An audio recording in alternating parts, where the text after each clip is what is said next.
Alors, la réalité, en fait, des forces et des faiblesses de l'Union européenne, la réalité, elle est toute simple. On l'a bien vu dans cette campagne électorale.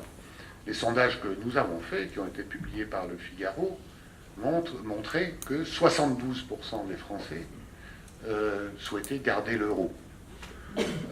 L'un des candidats, une candidate, souhaitait abandonner l'euro. Manifestement, ça lui a fermé la porte de l'adhésion de beaucoup de personnes, beaucoup d'électeurs, pas seulement cette raison-là, mais les Français ne sont pas les seuls en Europe à vouloir garder l'euro. Au plus fort de la crise grecque, alors que les Grecs ont vraiment souffert d'une austérité réelle, 80% des Grecs voulaient garder l'euro. Et ils ont obligé le gouvernement d'extrême gauche de M. Tsipras et son parti Syriza à changer son programme et à accepter l'euro. Voulant gagner le référendum, le gouvernement d'extrême gauche de M. Tsipras a eu une idée que je retiens.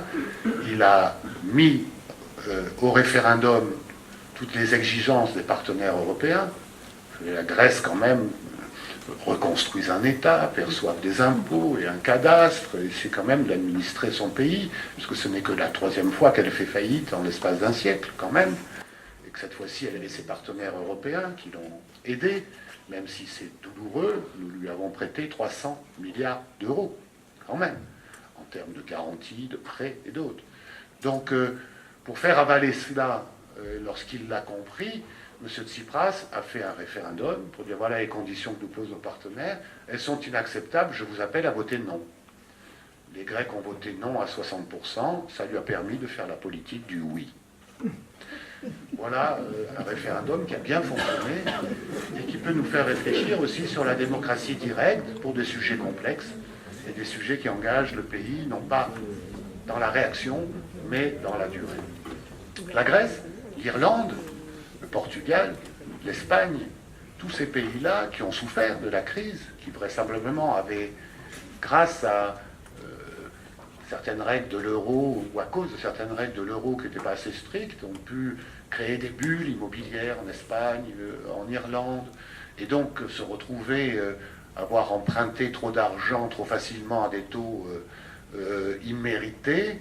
Eh bien, tous ces pays-là, quand il a fallu passer à la caisse, faire des efforts, y compris en termes sociaux, des efforts graves, avec du chômage, avec des gens qui ont été exclus, finalement, ils ont tous préféré rester dans l'Union européenne.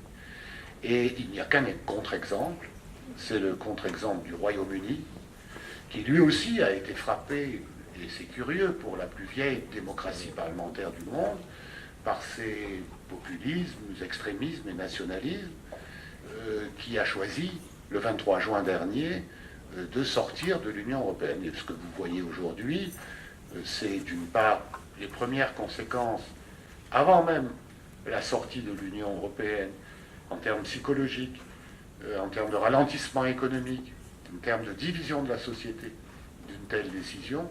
Et les sondages montrent que l'opinion britannique est en train de s'interroger gravement sur la décision qu'on a prise sur un coup de tête, en quelque sorte, sachant, ne l'oublions jamais, que le Royaume-Uni a toujours eu un statut à part au sein de l'Union européenne.